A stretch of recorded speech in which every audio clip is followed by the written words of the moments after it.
India में कितने लोग थे, कितनी कंपनी से जो बंद हो गई हैं, अच्छी अच्छी कंपनीज बंद हो गई हैं, बैंकरप्सी फाइल कर चुके हैं, किसी को नहीं पता।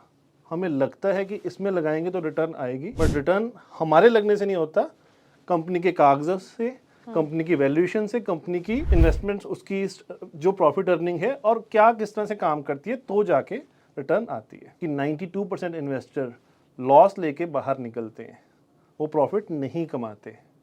कोविड के बाद जो ओवर कॉन्फिडेंस है वो ज़रूरत से ज़्यादा बढ़ गया और इतनी नई नई पॉन्जी स्कीम्स आई हैं कि आप शेयर में लगाएं पैसे, मैसेज आते हैं। आप आज भी अगर डाटा देखें, कितने लोग शेयर में पैसे कमाने के चक्कर में पैसे गंवा चुके हैं। इन्वेस्टमेंट साइकोलॉजी की जैसे हम बात कर रहे हैं, यहाँ पर अगर कोई चीज़ हमें बहुत सही दिशा में लेके जा सकती है तो वो लॉन्ग टर्म ही है। और अगर पैसे के प्रोस्पेक्टर के हिसाब से मैं बात करूं तो फिर उसके लिए क्या कॉन्सेप्ट अपनाया जा सकता है? हम इसके पीछे अपना नुकसान ही करते हैं और उसका लार्ज कैप की रिटर्न नहीं आती, स्मॉल कैप की आ जाती है। फिर हम लार्ज कैप से स्मॉल कैप में शिफ्ट कर लेते हैं, फिर लार्ज कैप दे देते हैं, फिर हम स्मॉल कैप से लार्ज कैप में करते हैं। हम इसी शिफ्टिंग के चक्कर में अपना भी नुकसान कराते हैं और अपनी जो पैसे का नुकसान हुआ वो तो हुआ ही हुआ। हाँ। हम अपने गोल्स भी पूरे नहीं कर पाते। बीपी के पेशेंट, शुगर के पेशेंट तो 101% बनोगे अगर रेगुलर ट्रेडिंग करते रहोगे। मैं अगेन कह रहा हूँ कि ऐसा नहीं ट्रेडिंग में लोग पैसा नहीं कमाते, पैसा कमाते हैं, पर वो स्टडी करके पैसा कमाते हैं। टिप्स के ऊपर वो कभी भी पैसा नहीं कमाते। अगर आपने 101% प्रॉफिट अर्न करना ही है तो सिस्टमेटिक इन्वेस्टमेंट प्लान, उसके अलावा और कोई ऑप्शन अच्छी नहीं है जिसमें आपको 101% रिटर्न आए। आपने करोड़पति क्यों बनना है, अरबपति क्यों नहीं बनना? आपको करोड़ की ज़रूरत नहीं, आप करोड़ का क्या करोगे? ये हम सारी चीज़ें भूल जाते हैं। एक किसी एडवाइज़र को हायर करें, वो आपको डेफिनेटली लॉन्ग टर्म में करोड़पति बना ही देगा। हेलो, नमस्कार दोस्तों, बहुत स्वागत है आपका हमारे इस खास पॉडकास्ट में जिसका नाम है स्मार्ट एसआईपी। मैं हूं आपके साथ संध्या बेस्ट। दोस्तों, अक्सर इस पॉडकास्ट के जरिए हमारी यही कोशिश होती है कि आपकी जो इन्वेस्टमेंट जर्नी होती है उसे बेहतर बनाया जा सके। नए नए टिप्स, नए नए एक्सपर्ट, नया नया ज्ञान और नई नई तरकीबें आप तक पहुंचाने की हमारी हमेशा कोशिश रहती है।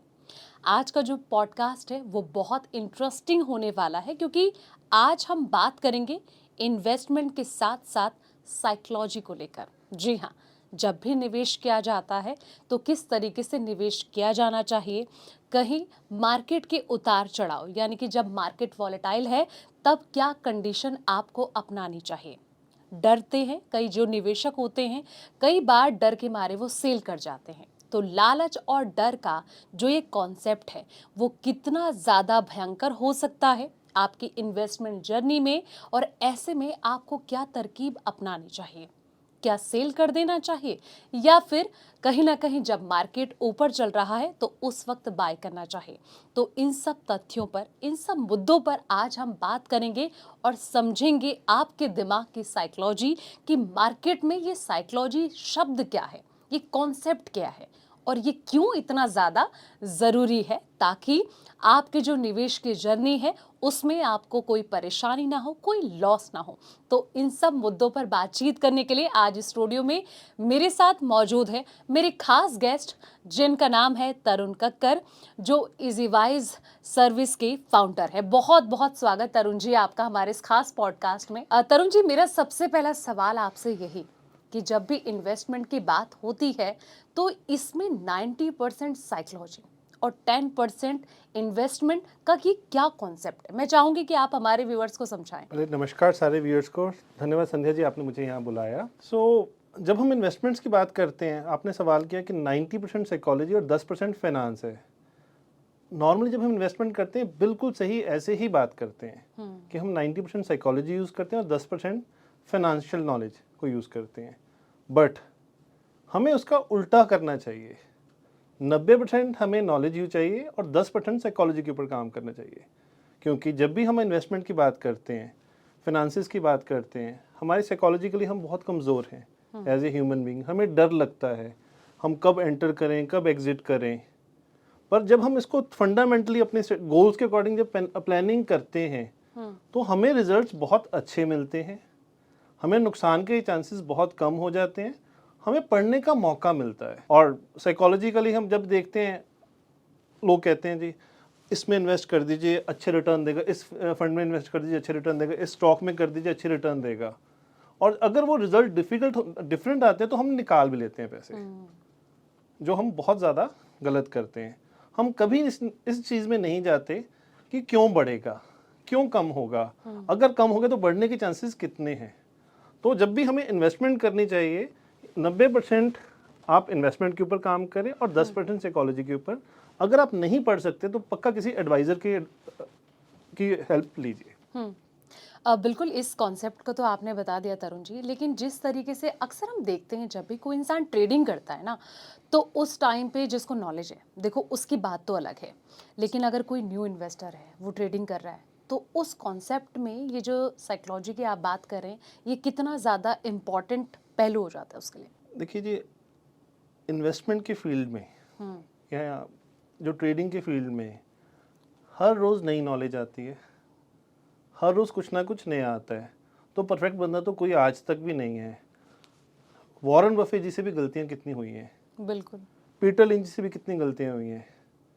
अगर आप आज से 3-4 साल पहले की एग्जांपल देखें, हमारे इंडिया के Warren Buffett, late Shri Rakesh Jhunjhunwala ji ने दिवाली के पास एक आए थे, वो एक शो में उन्होंने कहा कि मैंने एक कंपनी के शेयर बेच के घर लिया, मेरी मजबूरी थी, मेरा घर 30 करोड़ का था और आज वो घर 135 करोड़ का हो गया, पर वो शेयर जो 30 करोड़ के बेचे थे आज 650 करोड़ के हो गए। तो इन्वेस्टमेंट में तो हर रोज़ कुछ ना कुछ नया होता ही है। अब आप उन लोगों की बात करते हैं जो कहते हैं नए आते हैं। सो एक हमारे ना इन्वेस्टमेंट लक कहते हैं जी, कि जो बंदा पहला ट्रेड करता है उसको 101% पैसे की कमाई होती ही होती है। मैं इसमें डिस्क्लेमर दे रहा हूँ, ये मत करिए कि पहला ट्रेड कहा था और आप अपना घर बेच के पैसे लगा दीजिए, उल्टा भी हो सकता है। मैं कोई भविष्यवाणी करने वाला पंडित नहीं हूँ, पर वो रिटर्न आते हैं तो उसको लगता है कि मैंने तो इतने पैसे कमा लिए, वो फिर वहीं इन्वेस्ट करते हैं। वो नॉलेज नहीं करता, वो कहते हैं कि मुझे मेरे दोस्त ने बताया था, मैंने न्यूज़पेपर में पढ़ा था, मुझे एक SMS आया था, उसको देख के मैंने इन्वेस्ट कर लिए, मुझे तो प्रॉफिट हुआ ही हुआ। पर जब लॉस होता है तो इन्वेस्टमेंट कहीं भी नहीं दिखती, और मैंने लोगों के घर भी बिकते देखे हैं और लोगों को अपनी लाइफ ख़त्म करते हुए भी देखा है। तो जब भी आपने इन्वेस्टमेंट करनी है, सोच समझ के इन्वेस्टमेंट करें।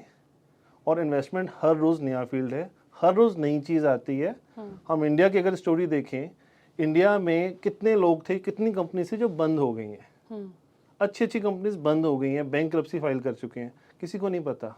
हमें लगता है कि इसमें लगाएंगे तो रिटर्न आएगी, बट रिटर्न हमारे लगने से नहीं होता, कंपनी के कागजात से, कंपनी की वैल्यूएशन से, कंपनी की इन्वेस्टमेंट्स, उसकी जो प्रॉफिट अर्निंग है और क्या किस तरह से काम करती है, तो जाके रिटर्न आती है। साइकोलॉजी इन्वेस्टमेंट के लिए उतनी ज़्यादा ज़रूरी है, जैसे कि अभी आपने ये भी बताया कि जो न्यू इन्वेस्टर है उसको थोड़ा सोच समझ के ही लगाना चाहिए। पहली बारी में तो चलो अगर मान लेते हैं कि उसे प्रॉफिट हो भी गया, उसके बाद कहीं ना कहीं फिर अगर दोबारा इत्तेफाक से प्रॉफिट हो गया, फिर वो ओवर कॉन्फिडेंट में आ जाएगा कि हाँ भाई अब तो मुझे प्रॉफिट हो गया, तो मुझे प्रॉफिट ही प्रॉफिट आगे होता रहेगा। तो फिर उस कॉन्सेप्ट में क्या समझा जाए कि फिर लालच जो है वो बढ़ता जाता है, तो ऐसे में उसे क्या तरकीब अपनानी चाहिए? हमारी अगर हम हिंदू मैथोलॉजी की बात करें तो ओवर कॉन्फिडेंस रावण को भी था कि उसको कोई नहीं मार सकता, दुर्योधन को भी था कि उसकी सेना बड़ी है, पांडव की सेना तो छोटी है। रावण भी खत्म हो गया, दुर्योधन भी खत्म हो गया, और कितने ओवर कॉन्फिडेंस के शिकार हम और लोगों को भी होते हुए देखा है। पॉलिटिक्स में भी देखा है, फाइनेंस में भी देखा है, एजुकेशन में भी देखा है। जो बच्चे पढ़ के जाते हैं वो ओवर कॉन्फिडेंस में ज़्यादा पढ़ लेते हैं कि हमें तो पढ़ने की ज़रूरत नहीं है। जब रिजल्ट आते हैं तो कुछ डिफरेंट होता है। तो सेम ही इन्वेस्टमेंट में है, आपको एक बार, दो बार, तीन बार, 10 बार भी रिटर्न अच्छे आ जाए, पर back to basic, please investment करने से पहले सोचें, पढ़ें, फिर इन्वेस्ट करें। ये नहीं कि बस आ गया, हमें बिना स्टडी किए कुछ आ जाता है। अगर बिना स्टडी करे आता तो शायद आज हमारे इंडिया का लिटरेसी रेट भी बहुत ज़्यादा होता और सारे पढ़े लिखे होते और नौकरी की हमें कहीं ज़रूरत नहीं होती। तो और मैं अगर इन्वेस्टमेंट्स की बात करूं, ये मैं नहीं कहता, सेबी कहता है कि 92% इन्वेस्टर लॉस लेके बाहर निकलते हैं, वो प्रॉफिट नहीं कमाते। कोविड के बाद जो ओवर कॉन्फिडेंस है वो ज़रूरत से ज़्यादा बढ़ गया, और इतनी नई नई पॉन्जी स्कीम्स आई हैं कि आप शेयर में लगाएं पैसे, मैसेज आते हैं। आप आज भी अगर डाटा देखें, कितने लोग शेयर में पैसे कमाने के चक्कर में पैसे गंवा चुके हैं और करोड़ों रुपए चले गए और वो शर्म के मारे कहीं केस भी नहीं कर पा रहे हैं कि हम लोगों को क्या बताएंगे, हम तो बताते थे कि हमने पैसा कमा लिया। इन्वेस्टमेंट्स का कुछ दिन पहले एक ओवर कॉन्फिडेंट में बंदे से मिला। हाँ। उसने मुझे कहा कि मैंने शेयर मार्केट में 50 लाख लगाया था जो 2 करोड़ हो गया। अच्छा। ये 2 साल पहले की बात है। अब थोड़े दिन पहले मिला, कहता है यार 10 लाख ही रह गया।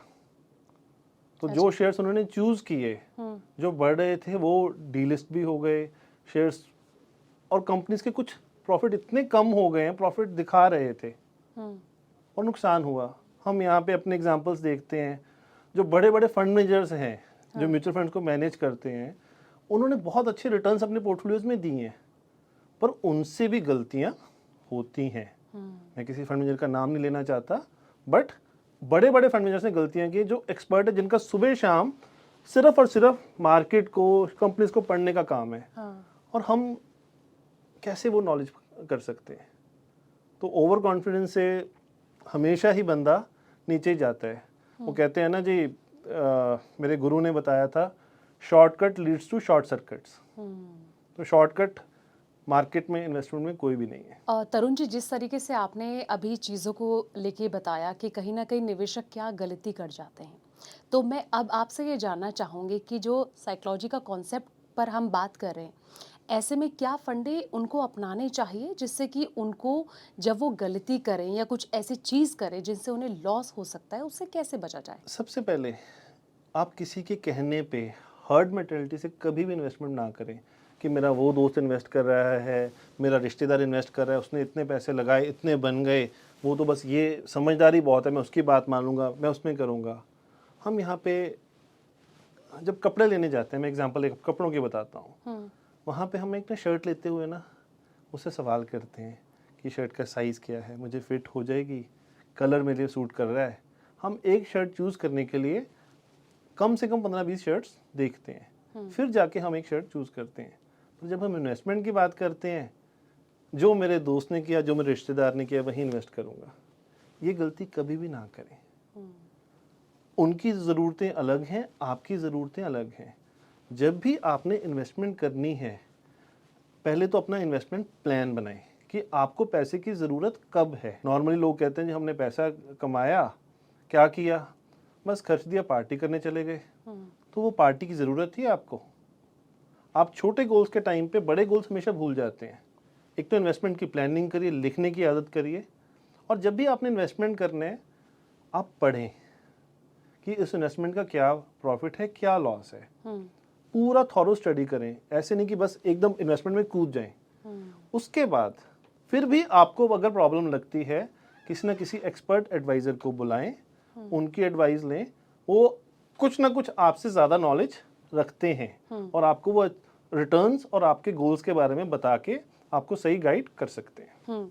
अच्छा, कुछ देर पहले तरुण जी आप वॉरेन बफे की बात कर रहे थे। जैसे आपने कहा कि कहीं ना कहीं गलतियां तो उन्होंने भी करी हैं अपनी इन्वेस्टमेंट जर्नी में, लेकिन उसके बावजूद भी देखिए लॉन्ग टर्म का जिस तरीके से वो लगातार उसे पुश करते हैं कि लॉन्ग टर्म में ही इन्वेस्ट किया जाना चाहिए।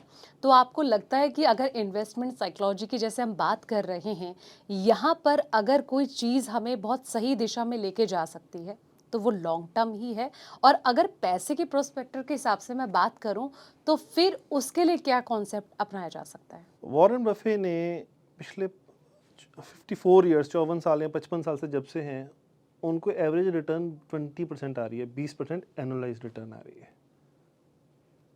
और 20% रिटर्न एक अच्छी हम रिटर्न कह देते हैं। हम अगर आज आप पीछे की म्यूचुअल फंड्स की हिस्ट्री देखिए तो उसमें भी आपको बहुत अच्छी रिटर्न्स देखने को मिल जाएगी, पर इसका मतलब ये नहीं है कि वो भी आगे इतनी रिटर्न्स देंगी। हमें जब भी रिटर्न करनी है, लॉन्ग टर्म तो है ही है, कम से कम आपने मार्केट में इन्वेस्ट करना है 7 से 8 साल का होराइजन लेके चलें कि 7 से 8 साल से पहले आपने मार्केट से पैसा नहीं निकालना। टाइम दें मार्केट को, आपको रिटर्न्स आएंगी ही आएंगी। कोई भी ताकत आपके रिटर्न्स को नहीं रोक सकता। और जब आप इन्वेस्ट करते हैं, उस टाइम आप थोड़ी सी स्टडी करने की कोशिश करिए कि जो फंड मैनेजर है वो कहाँ पैसा लगा रहा है, थोड़ी सी डिवर्सिफिकेशन कर लें कि कहाँ पे मुझे कितना सेक्टर चाहिए, मैं कितना रिस्क ले सकता हूँ। हम अपना कभी भी रिस्क टॉलरेंस नहीं देखते हैं, हम बस पैसे लगा देते हैं कि लगा दो। क्या मैं लार्ज कैप में लगाऊं, मैं मिड कैप में लगाऊं या स्मॉल कैप में लगाऊं? अरे स्मॉल कैप की रिटर्न तो बहुत अच्छी है, मैं इसमें लगा देता हूं।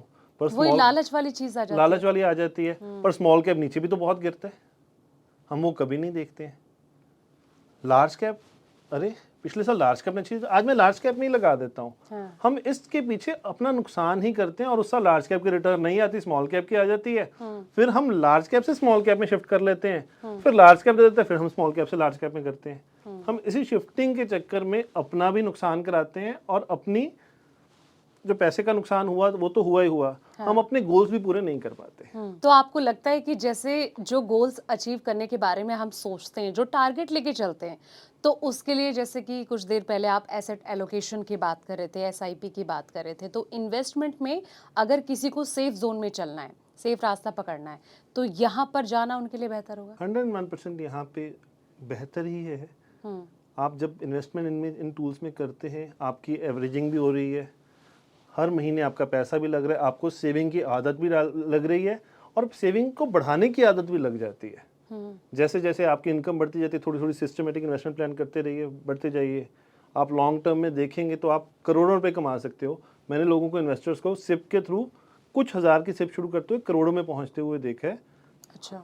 हाँ जी, सिप्स बढ़ती हैं, बट जब वो टाइम देते हैं मार्केट को, मार्केट में कभी भी टाइमिंग नहीं देनी है, सिर्फ टाइम देना है।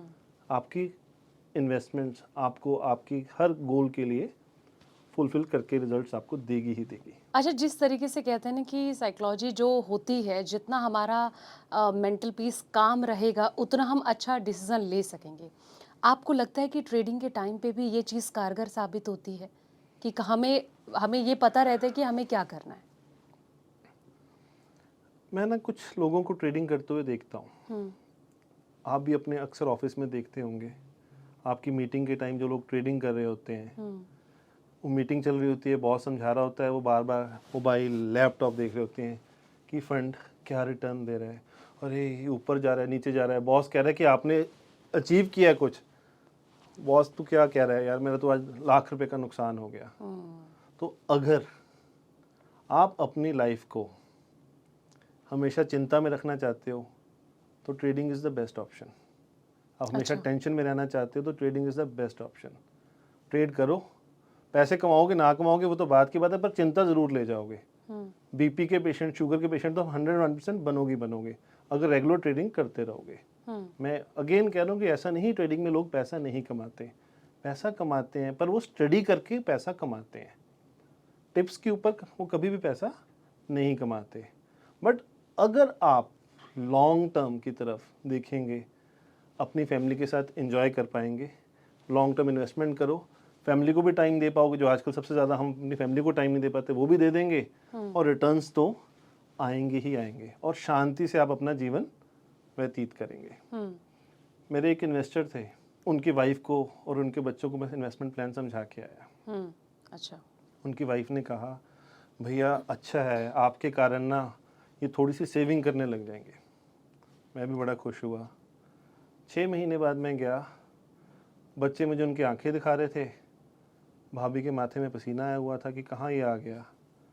मैंने पूछा भाभी जी क्या हो गया, ऐसा क्या प्रॉब्लम आ गई जी, एकदम आप वो हो गए। वो कहते जब से आपने इन्वेस्टमेंट की है ना, ये जितने भी बिजनेस वाले न्यूज़ चैनल्स हैं ना जी, वो सब देखते हैं सुबह शाम। अच्छा। मैंने कहा वो देखने की क्या ज़रूरत है, आपने सिस्टमेटिक इन्वेस्टमेंट प्लान लिया है, नहीं पता तो लगे ना कि हमारी मार्केट कहाँ जा रही है। आप ज्ञानी ना बने, आप इन्वेस्टमेंट करके भूल जाएं, न्यूज़ को छोड़ दें, अपना लाइफ को एंजॉय करें, आपको रिजल्ट्स आपकी नीड के अकॉर्डिंग मिलेंगे ही मिलेंगे। अच्छा, जब हम मार्केट में जाते हैं ना तो हम देखते हैं जहाँ पे सेल लगी रहती है तो हम ज़्यादा अट्रैक्ट होते हैं वहीं पर ही। मार्केट में भी कुछ ऐसा ही नज़र आता है कि जहाँ पे हमें लगता है कि अभी तो मार्केट बहुत अच्छी चल रही है, हर जगह हरियाली है, तो वहाँ पर वही हमारी साइकोलॉजी उसी तरफ हमें खींची ले जाती है कि नहीं भाई पैसा लगा लो।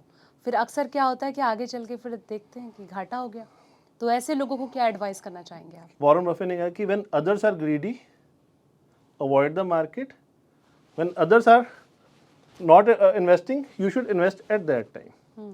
सो जब मार्केट की सेल आती है तब आता है इतने करोड़ों का इन्वेस्टर्स का नुकसान हो गया, हमारी मार्केट नीचे चली गई, 5 कारण 10 कारण की मार्केट आगे क्यों नहीं बढ़ेगी। वही मार्केट अब सेल लगा रही है, जो चीज़ आपने पहले 500 रुपये की खरीदी आज आपको 250 रुपये में मिल रही है, 50% सीधा सेल दे रही है, और आप उस टाइम डर रहे हो। उस टाइम तो पक्का टाइम है कि पैसे लगाइए आप। हाँ। पर हम पैसे निकालते हैं, और जब मार्केट ऊपर जा रही है वो 500 का 600 हो जाता है, 700 होता है, तब हम जगा के पैसे लगाते रहते हैं। तरुण जी, एक सवाल ये कि आखिर ये लालच कब शुरू हो जाता है, जब रिटर्न जो है 50% मिल रहा है या फिर 100% इन्वेस्टर को रिटर्न मिल रहा है? लालच पहले दिन से शुरू हो जाता है। जब किसी इंसान का थोड़ा सा पैसा भी एक दिन में बढ़ जाए ना, तो उसको लालच आ जाता है कि बस मैं पैसे इन्वेस्ट कर दूं और कर दूं। ठीक है, वो लालच में वो ऐसी गलतियां कर देता है कि उनको पता भी नहीं लगता कि गलती हो गई, फिर वो साल बाद 2 साल बाद पछताते हैं कि हाँ गलती कर दी हमने। सो रादर देन, एक ह्यूमन साइकोलॉजी की जैसी बात हो रही है, मैं एक आपसे सवाल करता हूँ। आपके पास 2 शेयर हैं, ए और बी, दोनों आपने 100 के लिए। ए वाला शेयर 100 वाला 200 में हो गया, बी वाला 100 वाला 50 का हो गया। अब साल बाद आपको पैसे की ज़रूरत है, तो आप कौन सा शेयर बेचोगे? डेफिनेटली जी, ए शेयर बेचेंगे जो 100 का 200 हुआ।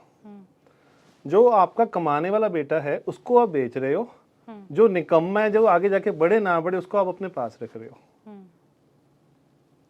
उल्टा होना ये चाहिए कि मैं बी वाला बेच दूं और ए में पैसे और इन्वेस्ट कर दूं, उसके बढ़ने के चांसेस और हैं। मैं थोड़ी सी स्टडी करूं, जो एक साल में 50% नीचे चला गया उसके तो बढ़ने के चांसेस वैसे ही थोड़े से कम हो गए। हर इन्वेस्टर बी वाला ही बेचता है, ए वाला बेचता है, पर हमें उल्टा बी वाला बेचना चाहिए।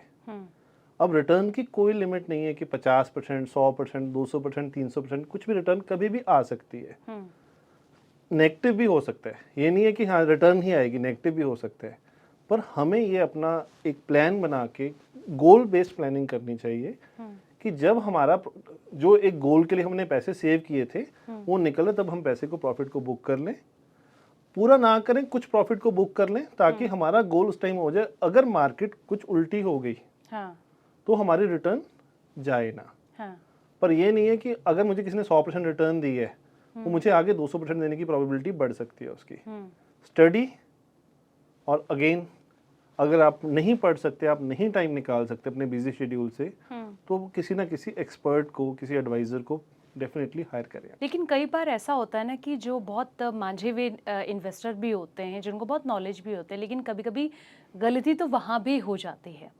क्योंकि अगर मैं कोविड, जब आपने शुरू में बताया था कि कोविड का जो दौर था, उस वक्त बहुत गहरा जख्म इन्वेस्टर को लगा था, बहुत खतरनाक तरीके से मार्केट टूटी थी, बहुत गहरा सदमा लगा था उस टाइम पे।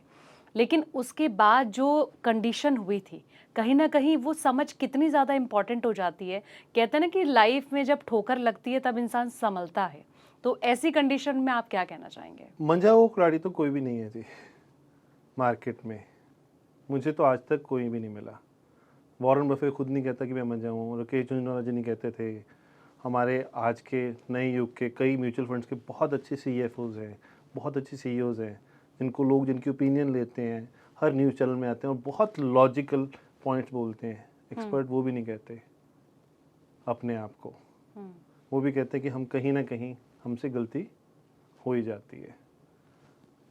अब फिर से कोविड के टाइम पे अगर हम उसको देखें, अगर आप सेबी का डाटा लें, फिर से सेबी की डाटा ही, मैं नहीं कह रहा, सेबी कह रहा है कि इतने डीमैट अकाउंट खोले, हमें लोग मिले जो पैसे कमाने वाले दिखते हैं, पर गंवाने वाले तो कभी हमें दिखे ही नहीं। और कई लोग ऐसे भी मिले हैं मुझे ना, जिन्होंने पैसा गंवाया है बस अपने आप को इज्जत रखने के लिए कि मुझे लोग मेरा मजाक ना उड़ाएं।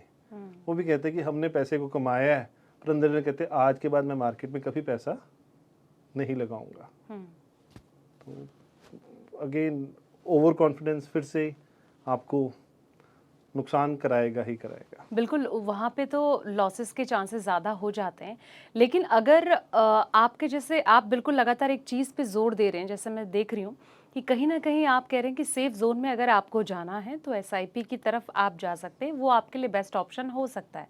लेकिन अगर कोई न्यू इन्वेस्टर है, तो उसको आप क्या एडवाइस करेंगे? और जिसको नॉलेज भी है, तो फिर उसके लिए आप क्या टर्म्स कंडीशन रखेंगे कि क्या उनके लिए बेस्ट हो सकता है? मैंने स्टार्टिंग में ही कहा था बैक टू बेसिक्स। हुँ, तो बैक टू बेसिक्स में अगर आपने 101% प्रॉफिट अर्न करना ही है हुँ, तो सिस्टमेटिक इन्वेस्टमेंट प्लान, उसके अलावा और कोई ऑप्शन अच्छी नहीं है जिसमें आपको 101% रिटर्न आए। जब एक बार आप सिस्टमेटिक इन्वेस्टमेंट प्लान से आपको मार्केट में एंट्रेंस मिलती है, आपको फंड्स की लेटर्स आती हैं, उनकी मेल्स आती हैं, आप उनको पढ़ेंगे, आप नॉलेज भी गेन कर लेंगे। आप देख सकते हैं कि फंड वाले ने किन शेयर्स में पैसा लगाया है, तो शायद आप उनमें इन्वेस्ट कर सकते हैं। बट उसमें भी एक डिस्क्लेमर है कि वो इन्वेस्टमेंट का तो दिखा देते हैं, पर कब एग्जिट मारते हैं हमें पता भी नहीं लगता। और आज की डेट में तो फंड मैनेजर्स के पास जितने शेयर्स हैं, सारे के सारे शेयर्स उनके भी प्रॉफिट में नहीं आते हैं। कोई प्रॉफिट में जाता है, कोई लॉस में जाता है। तो बेस्ट रूट तो सिस्टमेटिक इन्वेस्टमेंट प्लान ही है। अब अगर बंदे की इन्वेस्टमेंट कितनी नॉलेज है, वो कितना टाइम दे सकते हैं, क्या वो कंपनी की ऑडिटेड रिपोर्ट्स पढ़ सकते हैं, सीए रिपोर्ट्स पढ़ सकते हैं, सारी बैलेंस शीट्स कंपनी की अवेलेबल है, क्या वो मैक्रो और माइक्रो फाइनेंस देख सकते हैं कि क्या ये कंपनी का सीजन क्या है, ये कंपनी की क्यों ग्रोथ होगी। एग्जाम्पल के लिए मैं चलिए एक आपसे अभी रिसेंट एक और एग्जाम्पल बताता हूँ। ऑपरेशन सिंदूर के टाइम पे हाँ, हमारे जितने भी डिफेंस स्टॉक्स थे सारे बढ़ गए। हाँ, वो लोगों ने डिफेंस स्टॉक्स में इतना पैसा लगा दिया कि वो शेयर में तो प्राइस बढ़नी है। या रिसेंटली चलिए दिवाली से पहले एक कमोडिटी की बात करते हैं। न्यूज़ में कहीं कहीं कहीं से हवा व्हाट्सएप में ज्ञान आया, कहाँ से आया कि चांदी आपको कुछ सालों में, कुछ एक साल में 5 लाख में दिखेगी। लोगों ने चांदी इतनी लेनी शुरू कर दी कि चांदी की इंडिया में शॉर्टेज पड़ गई। फंड हाउसेज ने चांदी लेने, सिल्वर फंड्स में पैसा इन्वेस्ट करने के लिए मना कर दिया कि हमारे पास सिल्वर लेने की जगह ही नहीं है। और चांदी की ब्लैक होगी, डिमांड सप्लाई जब ब्लैक हुई तो लोगों ने ब्लैक में भी ली। आज जिन्होंने वहाँ पे 2 लाख के हिसाब से चांदी ली थी, आज चांदी का क्या रेट है। हाँ, हमेशा रिजल्ट्स इन्वेस्टमेंट करने से पहले हमेशा आप टाइम लीजिए, सोचिए और जल्दी में कोई डिसीजन ना लें, थोड़ा सा टाइम लें, एक दिन का वक्त ले लें, आपको इन्वेस्टमेंट के रिजल्ट्स मिलेंगे ही मिलेंगे। और दूसरा, फिर भी आपको लगता है कि आपने इन्वेस्टमेंट्स करनी है तो हर साल ना आप अपने सेविंग का एक पोर्शन बनाइए जिसमें कुछ कुछ हिस्सा निकालते रहिए। कितना पैसा मैंने जुए में लगाना है, उसको आप रिस्की इन्वेस्टमेंट्स में कर दो जिसकी आपको समझ नहीं है, किसी दोस्त ने बताया, किसी रिश्तेदार ने बताया, वहाँ पे इन्वेस्ट कर लो।